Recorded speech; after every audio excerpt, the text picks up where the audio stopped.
ఈరోజు మనకి రెండు ప్రత్యేక తారలు మిగిలినాయి. ఒకటొచ్చి దేశ తార, ఇంకొకటొచ్చి మనకి అభిషేక తార. ఈ రెండు తారలో చెప్పుకున్నాం అనుకోండి, మనకి ఇక ప్రత్యేక తారల క్లాస్ అయిపోయినట్టే. ఇప్పుడు మనం దేశ తార అనుకున్నాం అనుకోండి, ఇది మనకి ఎలా ఉంటుందంటే 28 నక్షత్ర పథకంలో 12వ తారని మనం దేశ తార అంటాం. అంటే మనం ఏదన్నా కర్మ చేస్తున్నాము. కర్మ చేస్తున్నప్పుడు మనం ఎక్కడైతే ఉంటామో ఆ ఏరియా, ఆ లొకేషన్ అనేది మనకు దేశ ద్వారా తెలుస్తుంది. ఇప్పుడు లగ్న నక్షత్రం నుంచి కానీ, చంద్ర నక్షత్రం నుంచి కానీ, లేదా ఒక మహాదశ నడుస్తున్న నక్షత్రం నుంచి కానీ, ఈ 12వ నక్షత్రం ఏదైతే అవుతుందో, ఇక్కడ మనకి 28 నక్షత్రాల పథకం తీసుకుంటాం, అంటే అభిజిత్ కూడా క్యాలిక్యులేట్ అవుతుంది అని. ఆ 12వ తారే మన దేశ తార అవుతుంది అని. మీరు చూడండి, ఎప్పుడైనా సరే మీరు వర్క్ చేసే డైరెక్షన్ ఏదైతే ఉంటుందో అండ్ వర్క్ చేసే ఎన్విరాన్మెంట్ ఎలా ఉంటుంది, ఇది మీరేంటంటే మీ దేశ తార నుంచి కనుక్కోవచ్చు. ఇప్పుడు మీకు ఇచ్చిన మెటీరియల్లో ఒక్కొక్క నక్షత్రానికి ప్రాంతాలు ఇచ్చాం, ప్లేసెస్ ఇచ్చాం. మీరు చూశారు లేదు, అర్థమైంది మేడం? ఆ ప్రాంతాలు ఏవైతే ఉన్నాయో అది మీ దేశ ధారకి కనెక్ట్ అయి ఉంటుంది డిఫాల్ట్గా. ఒకటి మీ లగ్న నక్షత్రం నుంచి, రెండు మీ చంద్ర నక్షత్రం నుంచి. ఈ క్వాలిటీస్, ఆ ప్లేసెస్ అనేది మీ వర్క్ ఎన్విరాన్మెంట్ దగ్గర ఉంటుంది. ఫస్ట్ డైరెక్షన్స్ అయి ఉంటుంది. మనకి ప్రజెంటేషన్లో చూసుకున్నాం అనుకోండి, ఇప్పుడు ఒక మహాదశ నడుస్తుంది. ఆ మహాదశ నుంచి 12వ తార ఏదైతే అయిందో, అర్థమైందండి? ఆ 12వ తార ప్లేసెస్ ఎలాగ ఉంటాయో అది మీరుండే వర్క్ ఎన్విరాన్మెంట్ని డిజైన్ చేస్తుంది ఎప్పటికప్పుడు. చాలామంది చూడండి, ఒకసారి వర్క్ ఎన్విరాన్మెంట్స్ వాళ్ళే మారుతూ ఉంటాయి. ఒక మహాదశ నడుస్తున్నంత సేపు వాళ్ళ వర్క్కి వెళ్ళే డైరెక్షన్, వాళ్ళ ఇంటికాడ నుంచి వెళ్ళే ప్రయాణం చేసే డైరెక్షన్ ఒకటి, ఆ నక్షత్రానికి నేను చెప్పిన దిక్కుల వైపు ప్రయాణం ఉంటుంది. రెండు, ఆ నక్షత్రానికి మనం మెన్షన్ చేసిన ప్రాంతాలు ఏ అయితే ఉన్నాయో ఈ ప్రాంతాలు అనేది మీకు కర్మతార ద్వారా తెలుస్తుంది. మీకు 12వ తార అది మహాదశ నుంచి చెక్ చేసుకోండి. మీరు వర్క్ ఎన్విరాన్మెంట్ అలా ఉందా లేదా అని చెప్తే మీకు క్లారిటీ వస్తుంది.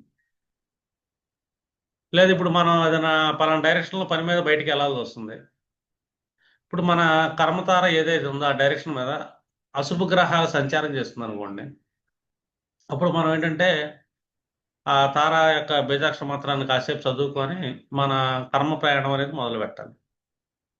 లేదనుకోండి, డిస్టర్బెన్సెస్ అవుతా ఉంటాయి మనకి ఆ ప్రయాణంలో. అక్కడ మనకేంటంటే ఒక రకమైన అలజడి వాతావరణం క్రియేట్ అయింది. ఎప్పుడు క్రియేట్ అవుతుంది మన వర్క్ ఎన్విరాన్మెంట్లో అలజడి వాతావరణం అంటే, మన దేశధార మీద అశుభ గ్రహాలు గోచారం సంచారం చేస్తూ ఉంటాయి. అప్పుడు దాకా మనకు పీస్ ఆఫ్ మైండ్గా ఉన్న ప్లేస్ ఏదైతే ఉందో మన వర్క్ ప్లేస్, ఆ అశుభ గ్రహాలు సంచారం చేస్తున్నప్పుడు ఏంటంటే మనకు ఒక సైకలాజికల్ డిస్టర్బెన్సెస్ అనేది మన లోపల ఏర్పడుతూ ఉంటాయి. లేదు, మిమ్మల్ని ఎప్పుడన్నా ఎవరిని అడిగారు అనుకోండి, వర్క్ ఎన్విరాన్మెంట్ మేము చాలా లాంగ్ జర్నీ చేయాల్సి వస్తుందండి, పలానా డైరెక్షన్ అండి అని చెప్పారు అనుకోండి, మీరు చూడండి వాళ్ళ దేశ తార ఏ డైరెక్షన్లో ఉంది అని. ఆ తార మీద ఏమన్నా అశుభ గ్రహాలు సంచారం చేస్తున్నాయి అనుకోండి, అప్పుడు మీరేంటంటే ఇక్కడ అశుభ గ్రహం సంచారం చేస్తుందండి, ఈ డైరెక్షన్ అవాయిడ్ చేయాల్సి వస్తుంది, కానీ తప్పదు మీరు వెళ్ళాల్సి వస్తుంది కాబట్టి మీరు ఈ బీజాక్షర మంత్రం, ఈ దేవతకు పూజ చేసుకుని వెళ్ళండి అని చెప్పచ్చు ఆ తారను బట్టి. అర్థమైంది మేడం? దాన్ని దేశతార అంటాం. ఇప్పుడు ఆ దేశతార మీద ఏదన్నా ఎమోషనల్ గ్రహాలు ఏముండి మనకి, ఒకటి చంద్రుడు ప్రయాణం చేయొచ్చు, లేదు చంద్రుడు స్థితి పొందవచ్చు దేశతార మీద. అంటే మనకు అప్పుడు లగ్నాలు చూసుకుంటాం, మహాదశ నుంచి కూడా చెక్ చేసుకుంటాం. రెండోది శుక్రుడు. వీళ్ళిద్దరు ఏంటంటే ఎమోషనల్ ప్లానెట్స్, జలతత్వ గ్రహాలు, చంద్రుడు గాని శుక్రుడు గాని. వీళ్ళు ఎప్పుడైతే సంచారం చేస్తామో మనం ఏంటంటే ఆ ప్లేస్కి సైకలాజికల్ కనెక్షన్ ఎక్కువ ఉంటుంది మనకి ఆ ప్రాంతానికి. ఆ ప్రాంతం వదిలేసి మనం వేరే చోటకి వెళ్ళాలి అంటే కనుక మనసు ఒప్పదు. విపరీతమైన భక్తి అనేది ఆయా లొకేషన్స్కి, ఏరియాకి కనెక్ట్ అయిపోయి ఉంటుంది. ఇప్పుడు చూడండి, చాలా మంది ఒకే చోట దాటి బయటికి వెళ్ళరండి. మేము ఇక్కడే పని చేసుకుంటాం, మేము బయటికి వెళ్ళలేమండి, మాకు ఇక్కడే కావాలండి, మాకు ఇదే కావాలి, ఈ ఏరియానే కావాలన్న కనెక్షన్ ఉంటుంది ఒక్కొక్కరికి. ఆ కనెక్షన్ ఎందుకు వస్తుందో ఒక పర్సన్కి, ఆ ఏరియా ఎందుకు దాటి వెళ్ళలేకపోతున్నాడు, తను ఎదగలేకపోతున్నా కూడా, అక్కడ డెవలప్మెంట్ లేకపోయినా కూడా ఆ ఏరియాలో అతను వర్క్ ఏరియాను మార్చడానికి ఇష్టపడ్డాడు. రీజన్ ఏంటంటే అతని జాతకంలో శుక్రుడు లాంటి జలతత్వ గ్రహం అక్కడ కనెక్ట్ అయి ఉంటుంది. వాళ్ళు ప్లేసెస్ మార్చడానికి ఇష్టపడరు. అంటే విపరీతమైన దేశభక్తి ఉంటుంది మనకి, ఆ ప్రాంతం మీద భక్తి ఉంటుంది, లొకేషన్ మీద. దానివల్ల ఏంటంటే ఒక్కొక్కళ్ళు ఎదుగుతారు, ఒక్కొక్కళ్ళు ఎదగలేరు. కారణం ఏంటంటే ఎమోషనల్ కనెక్షన్ అనేది ఆ తార మీద ఉంటుంది మనకి. ఎందుకంటే దేశ తార అనేది హీరోలు అన్నమాట. ఇప్పుడు నా దేశ తార ప్రకారం నా వర్క్ అట్మాస్ఫియర్ ఒకలా ఉంటుంది, ఎన్విరాన్మెంట్ ఒకలా ఉంటుంది. మీరు ఎప్పుడైనా చూడండి, ఎప్పుడన్నా ఆఫీసులో వాళ్ళకి గొడవలు జరుగుతున్నాయి, వర్క్ ఏరియాలో వాళ్ళకి తలకాయ నొప్పిగా ఇన్నాళ్ళు బాగానే ఉందండి, ఇప్పుడు తలకాయ నొప్పి ఉంది, నా వర్క్ ప్లేస్లో నేను వెళ్ళలేకపోతున్నాను, నా మనసు చెల్లట్లేదు, అక్కడ చిన్న గొడవలేని ఇలాగ అంటున్నాను. చెక్ చేయండి వాళ్ళ దేశతార మీద అశుభ గ్రహాలు, శని సంచారం నడుస్తుందా, కుజుడు సంచారం నడుస్తుందా, ఇంకా ఉన్న రాహుకేతులు లాంటి వాళ్ళు నడిచారా అని. అప్పుడు మనం ఏం చేయాలంటే వీళ్ళకి ఆ డిస్టర్బెన్స్ వచ్చింది కాబట్టి వాళ్ళకి లోపల ఒక అపరాధ భావం, మొహమాటం, ఈగోల వల్ల వాళ్ళు ఆ అట్మాస్ఫియర్కి వెళ్ళలేరు. నేను జాబ్ చేంజ్ అయిపోదాం అనుకుంటున్నానండి, నేను ఆఫీస్లో వర్క్ చేయలేను, నా ఏరియాలో నాకు ఈ డిస్టర్బెన్స్ వస్తుంది, అర్థమైందా, నా ఆఫీసులో పాలిటిక్స్ ఎక్కువ నడుస్తున్నాయండి, అక్కడ నేను వర్క్ చేయలేకపోతున్నాను, ఇలాంటి క్వశ్చన్స్ వస్తాయి మీకు. అలాంటి క్వశ్చన్లు ఎప్పుడు వచ్చినా కూడా రీజన్ ఏంటంటే వాళ్ళ దేశ తార మీద ఒకటి శుభగ్రహాలు స్థితి పొందని ఉండాలి. రీజన్ వన్, ఆ మహాదశ నడుస్తుంది, పర్టికులర్ మహాదశలో ఒక దేశ తార ఏదైతే ఉందో ఆ మహాదశ నుంచి అక్కడ అశుభ గ్రహాలు స్థితి పొందినాయి. వాళ్ళకి ఏంటంటే ఆ ఏరియాలోకి వెళ్ళంగానే అక్కడ జరిగిన డిస్టర్బెన్సెస్ వల్ల వాళ్ళు డిస్టర్బెన్సెస్ క్రియేట్ అవుతాయి, ఎందుకంటే అశుభ తార కూర్చుంది కాబట్టి. వాళ్ళకి అపరాధ భావం ఉంటుంది, మనసు చెల్లదు, నేను ఇక్కడ ఉండలేను, వర్క్ చేయలేకపోతాను, నాకు వేరే కంపెనీ అయితే బాగుంటుందా అనుకుంటాడు. రీజన్ ఏంటంటే వర్క్ నిజంగా చేయలేడు అతను, ఎందుకంటే సైకలాజికల్ డిస్టర్బెన్స్ అనేది దేశతార వల్ల జరిగింది వర్క్ ఎన్విరాన్మెంట్ లో. ఇప్పుడు మీరు చేయాల్సింది ఏంటంటే, అది వాళ్ళ జాతకంలో ఆ 12వ నక్షత్రం ఏమైంది, ఆ నక్షత్ర దేవతలు ఎవరు, ఆ నక్షత్రానికి సంబంధించిన బీజాక్షరాలు ఏంటి, వీటిని జపం చేస్తూ ఉంటే కొన్నాళ్ళు మీకు అక్కడ ప్రాబ్లం సాల్వ్ అవుతుంది, మళ్ళీ మీరు మీరు మీ లొకేషన్స్ లో మీరు జాబ్ చేసుకోవచ్చు హ్యాపీగా అని చెప్పేసి మనం చెప్పొచ్చు. ఎందుకంటే ఇక్కడ వాళ్ళలో ఒక అపరాధ భావం వస్తుంది, వాళ్ళు సమస్య వల్ల, ఒక రకమైన వాళ్ళ యుగాల వల్ల అక్కడ అడ్జస్ట్ అవ్వలేరు. ఏ పర్సన్ అన్నా తన వర్క్ ఎన్విరాన్మెంట్ లో అడ్జస్ట్ అవ్వలేకపోతున్నాడు, ప్రాపర్ గా కమ్యూనికేట్ ఎందుకు చేయలేకపోతున్నాడు, రీజన్ ఏంటంటే వాళ్ళ దేశతార చెడిపోయింది అని. వాళ్ళు మేము వేరే చోట నుంచి వర్క్ చేసుకుందాం అని అంటారు, ఎందుకంటే అక్కడ డిస్టర్బెన్స్ జరిగింది కాబట్టి. మేము ఇంట్లో నుంచి వర్క్ చేసుకుంటాం, లేదా వర్క్ ఫ్రమ్ హోమ్ కావాలి, ఆఫీసులో నాకు అక్కడ నేను ఒక పబ్లిక్తో పెద్ద కనెక్ట్ అవ్వలేకపోతున్నాడు, ఇదంతా ఏంటంటే వాళ్ళ దేశతార చెడిపోవటం వల్ల జరిగింది. అప్పుడు మీరేం చేయాలంటే, చెప్పాను కదా, మీరు అబ్జర్వ్ చేయండి. అబ్జర్వ్ చేస్తే మీకు మహాదశ నుంచి దేశతార కనెక్ట్ అయిందా, లేదా అంతర్దశ ఒక 2 ఏళ్ళు బలంగా నడుస్తున్నప్పుడు ఈ అంతర్దశ నుంచి ఏమైనా దేశతారలో ఏమైనా శుభగ్రహం డిఫాల్ట్ గా సెట్ అయి కూర్చుందా, దాని మీద స్థితి పొందిందా అని చెక్ చేయాలి. చెక్ చేస్తే మీ అనుభవం ఏంటంటే ఏ తారో కనిపెట్టి మీరు అదేస్తారా, అర్థమైందా. ఒకటి మహాదశ నుంచి అన్నయ్య ఉండొచ్చు, లేకపోతే అంతర్దశ నుంచి అన్నయ్య ఉండొచ్చు. నేను ఇక్కడ ఈ ఆఫీసులో చాలా నాళ్ళ నుంచి చేస్తున్నానంటే, నేనంటే బాగా గౌరవం, నేనంటే చాలా నేమ్ ఫేమ్ ఉంది, కానీ ఈ మధ్య నాకు అక్కడే డిస్టర్బెన్స్ జరిగింది, నా ఆఫీసులో డిస్టర్బెన్స్ జరిగింది, నేను ఉండలేకపోతున్నానండి అంటే. ఇన్నాళ్ళు బాగున్నాడు, ఇప్పుడు డిస్టర్బెన్స్ ఎందుకు జరిగింది అంటే, ఏమో మా అంతర్దశ మారింది, అంతర్దశ నుంచి దేశతార లేదని అశుభగ్రహం స్థితి పొంది ఉండాలి, లేదు మహాదశ నుంచి దేశతార మీద ఉన్న అశుభగ్రహ సంచారం జరుగుతుంది. ఇమీడియట్లీ మీరు ఏం చేయాలంటే దేశతారకే రెమెడీ ఇవ్వాలి. అర్థమైంది అనుకుంటున్నాను, అర్థమైందా. మీరు ఎందుకు వెళ్ళలేకపోతున్నారు అని, ఎందుకంటే దేశతార అనేది మన కర్మ రిలేటెడ్ ప్లేస్. మనం ఏదైతే వర్క్ చేస్తున్నామో వర్క్ రిలేటెడ్ ప్లేసే దేశతార. ఆ వర్క్ రిలేషన్ లేకుండా మనం దేశతారని మనం చెప్పకూడదు. ఆ దేశతారణ శుభగ్రహాలు ఉన్నాయి అనుకోండి, వాళ్ళు చేసే వర్క్ దగ్గర వాళ్ళకి మంచి నేమ్ వస్తుంది, ఫేమ్ వస్తుంది, గౌరవ మర్యాదలు ఉంటుంది, ఆ ఏరియా మొత్తం వాళ్ళకి మంచి మర్యాద గౌరవం ఉంటుంది, చుట్టుపక్కల షాపుల దగ్గర నుంచి మొత్తం ఆ ప్లేస్ అంతా వాళ్ళకి మంచి రెస్పెక్ట్ ఉంటుంది. రీజన్ ఏంటంటే వాళ్ళు దేశతారణ మంచి శుభగ్రహ స్థితి పొంది వాళ్ళు అక్కడ డెవలప్ అయ్యే ఛాన్స్ ఉంటుంది. ఎప్పుడైనా మనం ఒక వర్క్ లో సక్సెస్ అవ్వాలంటే మనకి దేశతార సపోర్ట్ కావాలి, ఎందుకంటే అది మన సైకాలజీని చెప్తాను కదా, ప్రతి నక్షత్రం కూడా అంతర్గతంగా మన సైకాలజీని డిసైడ్ చేస్తుంది. ఎందుకంటే చంద్రుడి యొక్క అర్ధాంగులు అయ్యి, చంద్రుడు మనస్సు, మనస్సు యొక్క అర్ధాంగ నక్షత్రం, మానసిక జ్ఞానం, మానసిక సుఖాలు, ఇవన్నీ మనకు నక్షత్రాలు ఇస్తాయి. అందుకే అంటాం వర్క్ ఎన్విరాన్మెంట్ చేస్తారు బాగుండాలి, బాగోలేదు వాళ్ళకి రెమెడీ ఇవ్వాలి దేస్తారకు సంబంధించి. అప్పుడు ఏంటంటే వాళ్ళు ఆఫీసులో సక్సెస్ఫుల్గా సెట్ అవుతారు, మంచి కమ్యూనికేషన్స్ చేయగలుగుతారు, ముందుకెళ్తారు. అది వాళ్ళ యొక్క దేస్తార. ఇప్పుడు మనకి నెక్స్ట్ మిగిలిన తార ఇంకోటి ఉంది, అది అభిషేక తార. ఈ అభిషేక తార ఏంటంటే మనకి లాస్ట్ ఆల్మోస్ట్, ఎందుకంటే అది 28వ తార అవుతుంది కాబట్టి మన జన్మతార ఏదైతే ఉంటుందో ఆ జన్మతార నుంచి చిట్ట చివరి తార అని చెప్పొచ్చు. ఇక్కడ మనకి ఏంటంటే గాడ్ బ్లెస్సింగ్ అనేది కావాలి వాస్తవం చెప్పాలంటే. అంటే దేవుడు యొక్క ఆశీర్వాదాలు, భగవంతు నుంచి వచ్చిన ఆశీర్వాదాలు ఉంటుంది, లేదు శాపాలు ఉంటాయి. మన 28వ తార ఏదైతే ఉందో ఈ 28వ తార మీద లగ్నాత్తు అశుభ గ్రహాలు స్థితి పొందినాయి అనుకుందాం. అదేంటంటే మనకి ఫిజికల్ గా దేవుడి యొక్క శాపం అనే చెప్పాలి మనం. అర్థం? దానివల్ల మనం ఏంటంటే సఫర్ని అనుభవిస్తుంటాము అని. అభిషేక తార నుంచి ఒకటి చంద్రార్తి తీసుకున్నాం, సైకలాజికల్ సఫర్. లగ్నార్తి తీసుకున్నాం, మనకి ఫిజికల్ సఫర్. అశుభ గ్రహాలు సంచారం చేస్తున్నప్పుడు ఇది దేవుడి శాపాలని. దేవుడి ఆశీర్వాదం కూడా మనకు అలాగే ఉంటుంది. ఎప్పుడు ఉంటుంది? చంద్రాత్తు లాస్ట్ తార ఏదైతే ఉందో 28వ తార, దాని మీద శుభగ్రహం స్థితి పొందిన, లేదా లగ్నం నుంచి, లగ్న నక్షత్రం నుంచి 28వ తార మీద శుభగ్రహం స్థితి పొందినా కూడా దేవుడి యొక్క బ్లెస్సింగ్ ఉంది మనకి, ఆయన మనల్ని ఎప్పుడు కాపాడుతున్నాడు అని. అదొకటే కాదు, మనకేంటంటే ఒక్కొక్క మహాదశ నడుస్తున్నప్పుడు కూడా ఈ అభిషేక ధార మనం చెక్ చేయాల్సి వస్తుంది.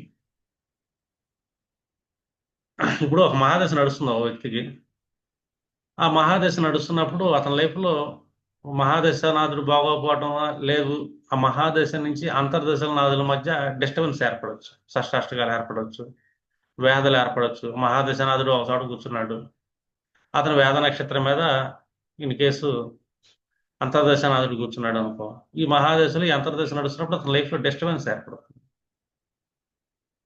కొద్దిగా సమస్యలు వస్తూ ఉంటాయి వాళ్ళకి పర్టికులర్ సెక్టార్స్లో. ఇప్పుడు మనకేంటంటే దేవుడు బ్లెస్సింగ్ కావాల్సి వస్తుంది. ఈ మహాదశ నుంచి తార ఎక్కడైతే స్థితి పొందాడో అక్కడి నుంచి 28వ తార ఏదైతే ఉందో ఆ తార అశుభ గ్రహాలతో సెటిల్ అయ్యి కూర్చుంది ఇప్పుడు. అంటే లాస్ట్ తార అంటే 28వ తార అశుభ గ్రహం కూర్చుంది. ఇప్పుడు ఈ మహాదశ వల్ల మనకేం జరుగుతుందంటే దేవుడి శాపాన్ని ఈ మహాదశలో మనం అనుభవిస్తున్నాము అని. దేవుడు శాపాలు పెడుతుంటారు, వాళ్ళు వరాలు ఇస్తుంటారు, శాపాలు ఇస్తుంటారు వాస్తవం చెప్పాలంటే. ఆ శాపాలను ఎలా గుర్తిస్తాం మనం అంటే అక్కడ అశుభ గ్రహాలు స్థితి పొంది ఉంటాయి, దానివల్ల మనం డిస్టర్బెన్స్ వస్తుంది. లేదు రేపొద్దున అశుభ గ్రహ సంచారం, బలమైన అశుభ గ్రహ సంచారం జరగవచ్చు మనం, అప్పుడు కూడా మన లైఫ్లో ఏంటంటే ఒక భగవంతుడి శాపం యాక్టివేట్ అయింది, దీన్ని మనం అనుభవించాల్సి వస్తుంది. ఎందుకంటే ఇది అభిషేక దారి మీద కూర్చొని. ఇప్పుడు ఈ పర్సన్ మనం రెమెడీ ఇవ్వాలి, మన దగ్గరకు వచ్చారు కాబట్టి. అర్థమైందా? ఎందుకంటే ఇది ఎక్కువగా మనకు చూపించేది ఏంటంటే అభిషేకాలు అనమాట. అభిషేక దారి అంటే అభిషేకం. ఏం అభిషేకం చేస్తాం మనకి? ఆ దేవుడి యొక్క అభిషేకం. ఇప్పుడు మనం చూసుకున్నాం లగ్న నక్షత్రం నుంచి ఇది 28వ తార, ఇలా చంద్ర నక్షత్రం నుంచి, ఇది లైఫ్ మొత్తం అనుకుంటాం ఓవరాల్గా. ఆ నక్షత్రం ఏదైందో ఆ నక్షత్రం టైంలో మనం ఏం చేస్తామంటే ఆ నక్షత్ర బీజాక్షరాన్ని పఠించడం, ఆ నక్షత్రం రోజు మొత్తం అదే నక్షత్ర బీజాక్షరం పఠించడం, ఆ నక్షత్ర దేవత ఎవరై ఉండరు, లేదా ఏ దేవత అయినా సరే, విష్ణు అభిషేకాల, శివ అభిషేకాల, లేకపోతే అమ్మవారికి అభిషేకాల, ఏ దేవుడి అభిషేకం అయినా సరే వాళ్ళ లగ్న నక్షత్రం నుంచి ఇది 28వ తార ఒకటి వస్తుంది మనకి, ఒక నెలలో ఒక రోజు వస్తుంది ఆ నక్షత్రం. అలాగే చంద్ర నక్షత్రం నుంచి కూడా 28వ తార, అది కూడా ఒక నెలలో ఒక రోజు వస్తుంది. ఇప్పుడు మనకు 2 రోజులు వస్తాయి నెలకి. మూడో అభిషేక తార వచ్చి మహాదశి నుంచి 28వ నక్షత్రం. ఇప్పుడు నెలకు 3 రోజులు మనం అభిషేకం చేయొచ్చు దేవుడి దగ్గర. అంటే ఈ 3 రోజులు మనం ఏదైతే అభిషేకాలు, నైవేద్యాలు, ప్రసాదాలు దేవుడికి సమర్పిస్తున్నామో, మనం భక్తితో ఫలాలు, పువ్వులు దేవుడికి సమర్పిస్తున్నాము, ఇప్పుడు దేవుడి యొక్క ఆశీర్వాదాన్ని మనం పొందుతాం. అంటే ఇక్కడ ఏంటి? సమర్పించడం. సమర్పించడం అంటే అర్థం మీకు చెప్పాను కదా ఆల్రెడీ. అంటే మనం అక్కడ ఆశించట్లేదు, మనం ఇచ్చేస్తున్నాము అని. ఇచ్చేసిన వస్తువు అతని ఇష్టం, ఇంకా దేవుడి ఇష్టం. అంటే మనం దేవుడికి ఏం సమర్పిస్తున్నాం? పూలు సమర్పించాము. పూలు అంటే ఏంటి? సుగంధ భరితాలు. అది సుగంధాన్ని ఇస్తుంది పువ్వు. అర్థమైందా? మంచి మాధుర్యాన్ని ఇస్తుంది, తేనెని ఇస్తుంది. అలాగే మౌనంగా అది ఏం చేస్తుంటే అదే సుగంధంతో రాలిపోతుంది. అంటే దేవుడికి మనం చేసే అభిషేకం ఏదైతే ఉందో, మన మనసులో మన మానసికంగా దేవుణ్ణి బాగా నమ్మి మన మంచి ఆనందంతో పాజిటివ్ వేవ్తో ఆయనకి సమర్పించడం. అంటే దీన్ని అభిషేకం అంటాం. ఇప్పుడు దేవుడు మనకి నెత్తి మీద కిరీటాన్ని పెడతాడు. అంటే తన లోకంలో మనకేంటంటే రాజు లాంటి సత్కారం అనేది దేవుడు చేస్తాడు అని. ఎందుకంటే మనం సమర్పిస్తున్నాం కదా ఇక్కడ, అభిషేకం చేస్తున్నాం కదా ఆయనకి. ఎప్పుడు చేస్తున్నాము? మన జాతక చక్రం నుంచి దేవుడు ఆశీర్వాదం కావాలి కాబట్టి మనకి బై బర్త్ రావాలి, నా దేహం బాగుండాలి, నా జీవితంలో చాలా విషయాలు బాగా జరగాలి అనుకున్నప్పుడు లగ్న నక్షత్రం నుంచి 28వ తార, ఆ తార ఏదైతే ఉందో ఆ తార రోజు ఇష్టదైవం దగ్గరికి వెళ్ళి అభిషేకాలు చేయటం, పూలు పళ్ళు అక్కడ సమర్పించడం, మళ్ళీ ఏం ఆశించకుండా వచ్చేయటం. అలాగే మన మనసు బాగుండాలి, మానసికంగా చాలా బాగుండాలి, ఆనందంగా ఉండాలి, మానసిక సుఖాలను అనుభవించాలి. అప్పుడు కూడా మళ్ళీ మనం ఏం చేయాలంటే చంద్ర నక్షత్రం నుంచి 28వ తార, ఆ నక్షత్రం రోజు కూడా క్యాలెండర్లో చూసుకుంటాం, అభిషేకాలు చేయటం, నైవేద్యాలు లాంటివి అక్కడ సమర్పించి వచ్చేయటం. ఇప్పుడు రెండు అనేది ఓవరాల్ జీవితానికి మన రెండు తారలు. ఇప్పుడు మూడోది మహాదశ. ఈ మహాదశ నుంచి అభిషేక తార ఏదైతే అయిందో, ఈ మహాదశ మొత్తం నాకు బాగుండాలి కాబట్టి, ఈ మహాదశలో ఏ ఆటంకాలు రాకుండా దేవుడు నన్ను నిరంతరం కాపాడుతూ ఉండాలి కాబట్టి, ఈ మహాదశ నక్షత్రం రోజు మహాదశానాథుడు ఎక్కడైతే స్థితి పొందాడు ఏ నక్షత్రం, అక్కడి నుంచి 28వ నక్షత్రం అంటే లాస్ట్ వెనకాల అతిమిత్ర తార అనుకోవచ్చు మనం. ఆ రోజు మన ఇష్టదైవానికి వెళ్ళి మళ్ళీ ప్రసాదాలు, పూలు పళ్ళు సమర్పించిన నైవేద్యాలు మళ్ళీ వచ్చేయటం. అర్థం? ఇప్పుడు ఈ మహాదశ మొత్తం మనకి అంతర్గత దశలు ఏ ఆటంకాలు వస్తున్నా దేవుడి ఆశీర్వాదంతో మనం కాపాడబడతాం. రెమెడీ అది. అంటే మనం 3 రకాల బీజాక్షరాలు చదివే అవకాశం ఉంటుంది. లగ్న నక్షత్రానికి లైఫ్ టైం ఒకటి వస్తుంది. మహాదశ మొత్తం దేవుడి ఆశీర్వాదం కోసం అభిషేకదారి యొక్క బీజాక్షరం చదవచ్చు. ఆ రోజుల్లో ప్రత్యేకంగా మనం పూజలు చేయొచ్చు. ఇప్పుడు ఒక మహాదశకి అంతర్దేశ నాదుడి మధ్య నక్షత్ర వేద పడింది, లేదా షష్టాష్టకాలు పడ్డాయి. ఇప్పుడు అంతర్దేశ మనకు బాగోదు. లేదా మహాదశ నుంచి అంతర్దేశ నాదుడు అష్టమాంశను పొందాడు, మళ్ళీ అంతర్దేశం మనల్ని ఇబ్బంది పెట్టే ఛాన్స్ ఉంటుంది. అర్థమైందా? అప్పుడు మనం ఏం చేస్తామంటే దేవుడి ఆశీర్వాదం కావాలి కాబట్టి, ఇది ఈ అంతర్దేశం అనేది మహాదశ యొక్క అంతర్భాగంలో వస్తుంది కాబట్టి, మనం ఈ అభిషేక తార రోజు మనం దేవుడి ఆశీర్వాదం తెచ్చుకోవచ్చు మహాదశ నుంచి. అంటే ఏ సమస్య వచ్చిన ప్రారంభం నుంచి దేవుడు మనకేంటంటే రక్షణ కవచం లాగా తన ఆశీర్వాదాలను మనకి ఇస్తుంటాడు అని. చాలా పెద్ద రెమెడీ ఇది. అర్థమైందా? మీరు మహాదశ నుంచి చెక్ చేసి చూడండి. ఒక మహాదశ మనం ఎందుకు ఇబ్బంది పడుతున్నాం, ఎందుకు అన్ఎక్స్పెక్టెడ్ కష్టాలు వస్తున్నాయి అని చెక్ చేసుకున్నాను మీకు ఆటోమేటిక్గా అభిషేక తార అనేది మీకు కరెక్ట్ అయిపోతుంది, క్లారెక్ట్ గోసార సంచారం. లేదు ఒక అంతర్దేశం నుంచి చూసుకున్నాం అనుకోండి, మహాదశ బాగా ఉంటుంది, పర్టికులర్ అంతర్దేశం నాకు ఎందుకు కష్టం వస్తుందంటే అప్పుడు ప్లేస్మెంట్ చెక్ చేయండి. షష్టాష్టకాలు పడ్డాయా, అంతర్దేశ నాదుడు ఏమైనా అష్టమాంశను పొందాడా, దానివల్ల సమస్య వస్తుందా. ఏమో అష్టమాంశను పొందలేదు అంతర్దేశ నాదుడు, ఒకటి. అర్థమైందా? రెండోది వాళ్ళిద్దరి మధ్య షష్టాష్టకాలు కూడా పడలేదు, వేద నక్షత్రాల స్థితిలో అంతా బాగానే ఉంది, అయినా నాకు ఎందుకు కష్టం వచ్చింది ఈ అంతర్దశలో ఆలోచించాను అనుకోండి. ఇప్పుడు ఈ అంతర్దశ నాదుడు ఎక్కడైతే స్థితి పొందాడో ఆ నక్షత్రం నుంచి అభిషేక తార మీద అశుభ గ్రహం ఏమైనా స్థితి పొందిందా, లేదా అశుభ గ్రహం ఏమైనా సంచారం జరుగుతుందో ఇంకో క్రాస్ చెక్ చేయాలి. ఇంకొంచెం లోపలికి వెళ్ళి ఇంకో లేయర్ లోపలికి వెళ్ళి చెక్ చేస్తాం. అప్పుడు మనకు అక్కడ ప్రాబ్లం కనబడింది. అంటే ఒక అంతర్దశ నాదుడి నుంచి 12వ ఇది వెనకాల 28వ నక్షత్రం మీద ఒక అశుభ గ్రహం స్థితి పొందింది మన జాతకంలో. ఇప్పుడు కూడా మనకి అంతర్దశ నుంచి కూడా దేవుడి యొక్క శాపం అనేది మనకు తగులుతుంది. దానివల్ల ఈ అంతర్దశ నాకు ఇబ్బంది కలుగుతుందని చెప్పి గమనించాలి.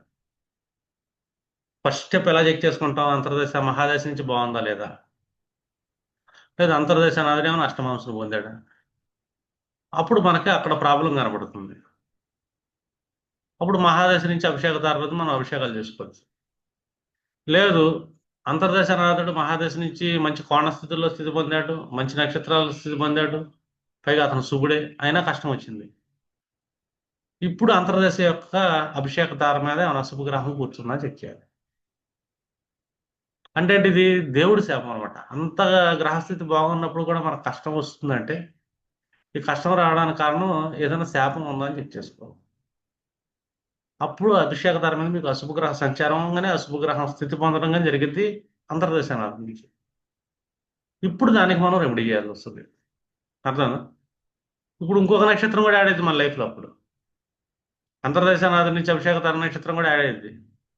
ఆ నక్షత్రానికి సంబంధించిన జపం చేయటం, ఆ రోజు కూడా దేవుడికి అభిషేకాలు చేయటం, నైవేద్యాలు సమర్పించడం చేస్తే కనుక మనకు ఆ అంతర్దశ ఒక పెద్ద గ్రహాలు అనుకోండి, ఒక 2 ఏళ్ళు 3 ఏళ్ళు నడవచ్చు అంతర్దశ కూడా ఒక్కోసారి. మహాదశ పెద్ద అయినప్పుడు అంతర్దశ 2 3 ఏళ్ళు నడుస్తుంది. ఈ 2 3 ఏళ్ళు మనం కాపాడబడాలి, లేదా సంవత్సరం నడుస్తుంది. ఆ సంవత్సరం మనం కాపాడబడాలి, దేవుడి శాపాన్ని మనం బలవ్వకూడదు. అప్పుడు దేవుణ్ణి మనం ఏంటంటే ఆయనకి వెళ్ళి మొక్కాలి మనం. అర్థమైందా? ఆయన శాపం నుంచి ఆయనే రక్షించాలి. కాబట్టి ఎందుకంటే ఎవడైతే తాళం వేస్తాడో తాళం చెవి వాడి దగ్గర ఉంటుంది కాబట్టి వాడు ఓపెన్ చేస్తేనే తాళం ఓపెన్ అవుతుంది. భగవంతుడు మనకు తాళం వేశాడు, కీ కూడా ఆయన దగ్గరే ఉంది కాబట్టి మనం ఆయన్నే మొక్కాలి. ఆ ఎవరు ఆయన అంటే మనకు అభిషేక తార మీద స్థితి పొంది ఉంటుంది. ఆ తార యొక్క డేటీలు, ఆ తారకు సంబంధించిన బీజాక్షరాలు పఠించడం, లేదు ఆ తార రోజు మీరు ఉపవాసం ఉండటం, లేదు ఉపాసన చేయటం, ఆ తార రోజు అభిషేకాలు చేయటం. అభిషేకాలు ఖచ్చితంగా చేయాలి. మీరు శివాభిషేకాలు చేస్తారా, విష్ణువుకి అభిషేకాలు చేస్తారా, మీ ఇష్ట దైవానికి అభిషేకాలు చేస్తారా, నైవేద్యాలు పెడతారా, ఇది ఇంపార్టెంట్. ఈ అభిషేక దారితో మనకేంటంటే ప్రత్యేక దారులు కంప్లీట్ అయినట్టు. మీ వీటిలోనే రెమెడీలన్నీ ఉంటుంది. ఏ ప్రాబ్లం వచ్చినా కూడా మనకి ఆ ప్రాబ్లానికి సాల్వ్ చేయగలిగేవాడు దేవుడు మాత్రమే. ఆ దేవుడు ఎక్కడ ఉంటాడు, ఆ దేవుడిని ఎలాగ మనం మనకు అనుకూలంగా మనం మార్చుకోవాలి, దేవుడి ఆశీర్వాదం ఎలా పొందాలంటే కనుక మీకు గన్ షాట్గా యాక్టివేట్ అయ్యేది అభిషేక తార. ఒక ఆస్ట్రాలజర్స్కి అభిషేక తార గురించి మంచి జ్ఞానం ఉండాలి. అందుకంటే ఆ నక్షత్ర జ్ఞానం కంప్లీట్గా ఉంది. 20 నక్షత్రాల జ్ఞానం. మీరు దాని బీజాక్షరాలు చెప్పడం కానీ, దాని ప్లేసెస్ చెప్పడం కానీ, లేదా ఆ నక్షత్రం యొక్క దేవీ దేవతలు ఎవరై ఉండరు, ఆ దేవీ దేవతలకు అభిషేకాలు చేయించటం. రెమెడీ ఉంటుంది కదా. మీరు వినాయకుడు ఉన్నాడు, వినాయకుడికి అభిషేకం చేయండి అని చెప్పొచ్చు. కాళికాదేవి ఉంది, కాళికాదేవికి నైవేద్య ప్రసాదాలు పెట్టండి, ఈ నక్షత్రం కాళికాదేవి అధీనంలో ఉందని చెప్పొచ్చు. ఇలా మన నక్షత్రాల దేవతలు ఉన్నారు కదా, 5 దేవతలు. ఆ తార రోజు ఆ తార బీజాక్షరం ఆ దేవతలకు మనం అభిషేకం చేసుకోవచ్చు. ఇట్లా ఏ విధంగా అయినా సరే అంటే మనం ఒక ప్రాబ్లంకి సాల్వ్ అనేది దేవుడి నుంచి వస్తుంది మనకి. అల్టిమేట్ క్యాండిడేట్ ఆ దేవుడు మనకి అక్కడ కూర్చుంటాడు మన జాతకంలో, పర్టికులర్ పీరియడ్లో కూర్చుంటాడు.